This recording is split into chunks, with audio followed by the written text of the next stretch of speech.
Blanca has so many qualities, it's hard to enumerate them. She has done so much, and maybe more than she even knows. When Blanca spoke, people listened. Blanca was a newsmaker. Blanca was a champion in East San Jose. There's no way you can be a community organizer in San Jose and not know who Blanca Alvarado is. All of us wanted to be like her. I still want to be like her.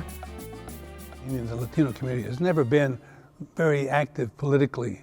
We don't tend to vote, but Blanca has been always a champion, always encouraging people to do the right thing, get registered, and vote. In my household, voting was an absolute must-do, but throughout my entire upbringing, I saw my father's involvement, and for some reason, it kind of adhered. So in 1980, for the first time in our lives, we saw the opportunity to have a voice in City Hall because we had our own district. It was a pretty exciting time for us because so much of the social justice movements that we had been involved in for 20 or 30 years were finally bearing some fruit. People began to ask me, why don't you run for the city council? It was the farthest thing from my mind. I had never considered that as a possibility. And the more I thought about it, the more I realized that I had deep roots in the district, that I had always been a voice for the community in so many different ways. It just kind of made sense, maybe I should do it.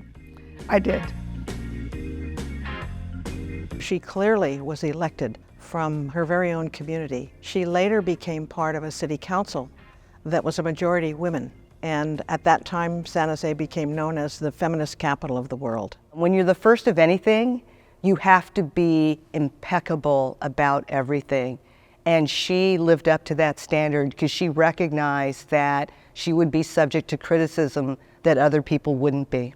Blanca was one of the first electeds that was coming out to stand up for the immigrant community. She was one of the first people that would come out to talk about issues, to be at our press conference, to help us move the agenda forward of justice for working people.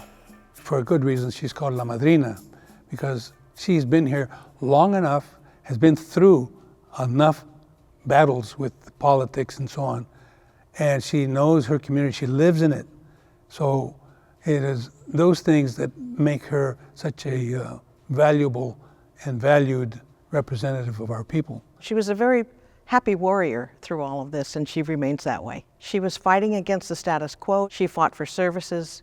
She fought for capital programs. She fought for transportation. And most of all, she fought for the Mexican Heritage Plaza. And that was perhaps maybe her greatest achievement because there was a lot of pushback. It was don't put it on the east side. Don't put it at all. Make it smaller.